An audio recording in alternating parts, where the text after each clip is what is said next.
নমস্কার বন্ধুরা, দীপার রান্নাঘরে তোমাদেরকে আরও একবার স্বাগত।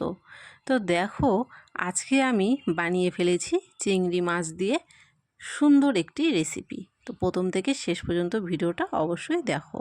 তার জন্যই প্রথমেই আমাদের লাগছে চিংড়ি মাছ। এখানে আমি কিছুটা পরিমাণ চিংড়ি মাছ প্রথমে ধুয়ে পরিষ্কার করে নিয়েছি। তারপরে এগুলোকে আমি দেখো শিলনোড়াতে দিয়ে বেটে নিয়েছি। তোমরা চাইলে কিন্তু মিক্সির জারে দিয়েও বেটে নিতে পারো। তারপরে এখানে দিয়ে দিলাম সেদ্ধ করে ম্যাশ করে রাখা আলু। তারপরে দিয়ে দিলাম 3 চামচ মতো এখানে বেসন, দিয়ে দিলাম লাল লঙ্কার গুঁড়ো, দিয়ে দিলাম হলুদের গুঁড়ো, আর দিয়ে দিলাম স্বাদ মতো লবণ। এখন হাত দিয়ে খুব ভালো করে এগুলোকে মেখে একটা ডো তৈরি করে নেব। এগুলো দিয়ে কিন্তু তৈরি করব বড়া। তো বড়া তৈরি করার জন্য সবগুলো উপকরণকে খুব ভালো করে হাতের সাহায্যে এভাবেই মাখিয়ে নিতে হবে।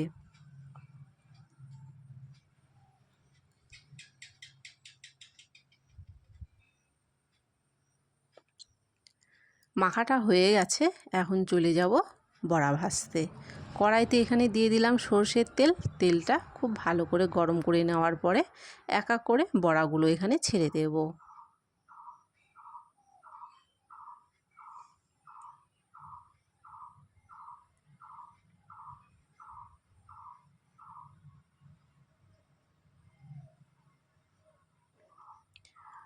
উল্টে পাল্টে দুদিকেই খুব সুন্দর লাল করে কিন্তু এখানে বড়াগুলোকে আমি ভেজে নিয়েছি। প্রথমের দেওয়া বড়াগুলো আমার ভাজা হয়ে গেছে, এগুলো আমি উঠিয়ে নিচ্ছি। পরের বড়াগুলো ঠিক আমি এরকমভাবে ভেজে নেব। এখানে সবগুলো বড়া আমি ভেজে নামিয়ে নিয়েছি। তারপরে ওই তেলের মধ্যেই আমি দিয়ে দিলাম জিরে ফোড়ন, আর দিয়ে দিলাম একটা তেজপাতা ফোড়ন। এখন দিয়ে দিচ্ছি কুচিয়ে রাখা পেঁয়াজ।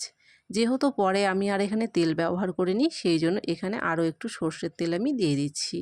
এখন পেঁয়াজটাকে আমি লাল করে ভেজে নেব।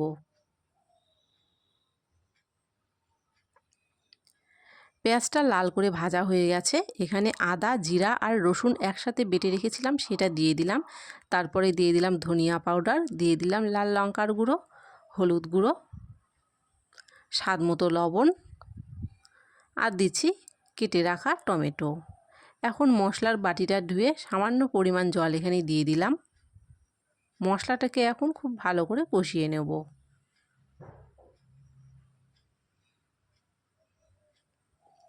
মশলাটা কষানো হয়ে গেলে এরকম পর্যায়ে সেদ্ধ করে রাখা কয়েক টুকরো আলু এখানে দিয়ে দিলাম। এখন আবারও খুব ভালো করে 10 থেকে 15 মিনিট ধরে কষিয়ে নেব। আর গ্যাসের ফ্লেমটাকে কিন্তু অবশ্যই মিডিয়ামে রেখে মশলাটাকে কষাতে হবে। মশলাটাকে খুব ভালো করে আমি কষিয়ে নিয়েছি। এর মধ্যে কিন্তু আর কোনো রকম কাঁচা গন্ধ ভাব নেই।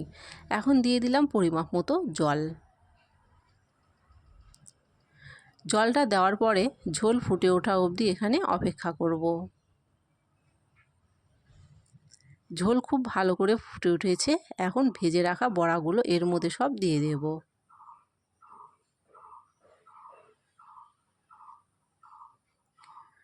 বড়া দেওয়ার পরে আরও 5 মিনিট মতো খুব ভালো করে ফুটিয়ে নেব।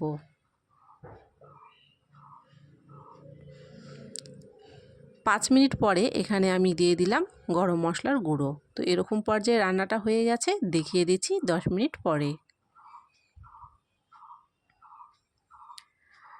আজকের রেসিপি তোমাদের কেমন লাগলো কমেন্টে অবশ্যই জানিও। ভালো লাগলে লাইক করে ভিডিওটাকে শেয়ার করে দিও, চ্যানেলটাকে সাবস্ক্রাইব করে পাশে থাকা বেলটিকে প্রেস করে দিও।